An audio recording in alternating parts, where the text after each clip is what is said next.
je viens d'être reçu en compagnie des collègues par le chef de l'État, qui nous a fait l'honneur de nous accorder une audience. Une audience au cours de laquelle je lui ai traduit l'expression de la plus haute considération de son frère et ami, le général Tchiani, qui nous a dépêché dans le cadre du renforcement et d'approfondissement également du lien entre le Tchad et le Niger. Nous avons évidemment parlé aussi des questions d'ordre économique. Vous savez, dans la zone, nous avons en commun la RTS, la route transsaharienne, qui est financée par la Banque africaine de développement, qui soutient très fortement ce projet. La DTS, qui est la fibre optique, et qui nous lie. Et c'est le lieu également d'envoyer un petit mot au président de la Banque africaine de développement, qui soutient très fortement ces projets. Et les instructions ont été données pour accélérer la mise en œuvre de ce projet.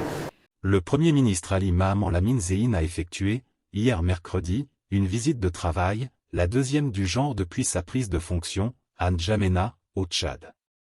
L'occasion pour le chef du gouvernement de transition d'échanger avec le président de la République tchadienne, sur les dernières évolutions de la situation politique au Niger ainsi que sur les négociations en cours avec la CEDEAO. Bien que le Tchad, voisin du Niger, ne fasse pas partie de l'organisation sous-régionale ouest-africaine, c'est le général Mahamat Idriss Déby qui a été le premier commis par les dirigeants ouest-africains pour prendre contact avec les militaires du CNSP, à la suite du coup d'État du 26 juillet et le renversement du régime de Bazoum Mohamed.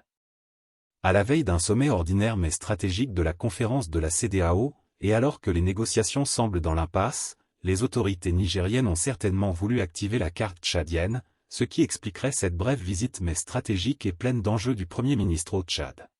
J'ai également rendu compte au président de l'évolution de nos échanges avec la CEDEAO, notre organisation commune à l'ouest,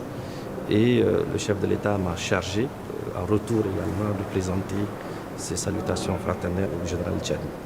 L'autre point de la discussion entre le chef de l'État et son hôte a porté sur la situation politique au Niger, avec en toile de fond, l'évolution des pourparlers en cours avec la Communauté économique des États de l'Afrique de l'Ouest, CEDEAO. Le Premier ministre nigérien a fait part au chef de l'État des récents développements de la situation d'autant que, bien qu'il n'est pas membre de l'Organisation d'intégration ouest-africaine, le Tchad a été impliqué dans la résolution de la crise par les chefs d'État qui l'ont notamment mandaté à Niamey, dès les lendemains de l'avènement du CNSP au pouvoir. Le Tchad a également joué un rôle important dans le départ des soldats français du Niger avec les garanties données aux autorités nigériennes que leur pays ne servira pas de base pour des opérations de déstabilisation de la transition. Il faut aussi noter que cette visite du PM nigérien, qui était en poste à N'Djamena comme représentant résident de la BAD avant d'être appelé au service de la patrie par le CNSP, intervient au lendemain de l'annonce faite par le Niger et le Burkina Faso, de suivre la voie du Mali et de se retirer du G5 Sahel, laissant ainsi le Tchad et la Mauritanie comme seuls membres de l'organisation créée en 2014 pour lutter contre les menaces sécuritaires et promouvoir le développement socio-économique dans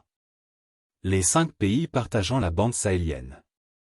Dans un communiqué conjoint, mercredi 6 décembre, les chefs d'État tchadiens et mauritaniens ont annoncé prendre acte et respecter cette décision souveraine des 3 États membres désormais de l'Alliance des États du Sahel, AES, tout en réaffirmant leur volonté de poursuivre leurs efforts avec tous les pays du Sahel, pour relever les défis auxquels la région est confrontée.